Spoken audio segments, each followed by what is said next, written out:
ஆனா அலை வடிவத்துல எடுத்த ஒரு வடிவம் அதுக்கு நிலையாக உள்ள பொருள் அறிவுல அப்படியே பதிவாயிருக்கு. அது என்னைக்கும் மாறவே மாறாது. ஏன்னா அறிவு இறைநிலையா இருப்பதனால அது எப்பவும் அப்படியே வச்சிருக்கு.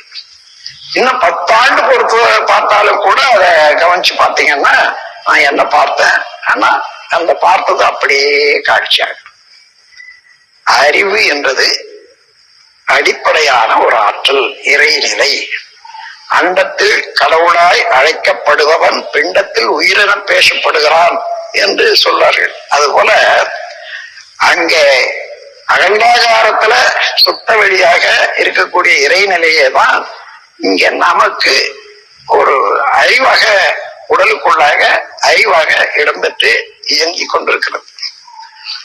இத சரியா கவனிச்சு பார்த்தோம்னா நாம் என்ன என்ன என்றமோ, என்ன பார்க்கிறோமோ, என்ன அனுபவிக்கிறோமோ அவைகளெல்லாம் அலை வடிவத்திலே சுருங்கி நமது ஜீவகாந்த மையத்துல அப்படியே இறுக்கி இருப்பாக வச்சுக்கோம்.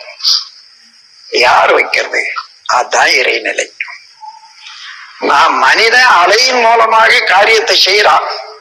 இறைநிலையானது அந்த அலைக்கு அடித்தளமாய் இருந்து கொண்டு இவனை எல்லாம் பதிவாக வச்சுது. அப்போ இறைநிலைக்கு தெரியாத மனிதன் ஏதேனும் செய்ய முடியுமா?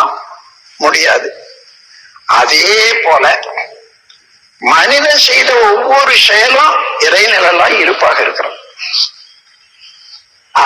அதன் காரணமாக இவன் என்ன செய்தாலும் அங்க இருப்பு வச்சிருக்கிற இடத்துல அந்த இருப்பினுடைய குணத்துக்கு தகுந்தவாறு தொடர்ந்து இயங்கிக் கொண்டே இருக்கும்.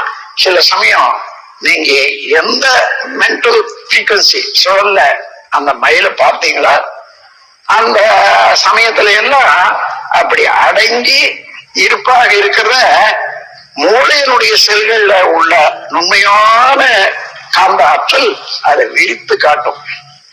விரித்து காட்டுற போது மயில் வருது.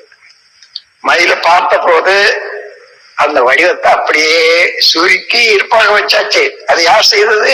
இறைநிலைதான். அதுவேதான் இப்போது நீங்க அந்த மன அலைக்கு வர்ற போது அதை விரித்து காட்டுகிறது. இப்படி நாம் 3 வயதுக்கு மேலாக என்ன என்ன செய்தோமோ அதெல்லாம் அப்படியே பதிவாகி அவ்வளவு நம்முடைய கேரக்டர் ஆயிடுது.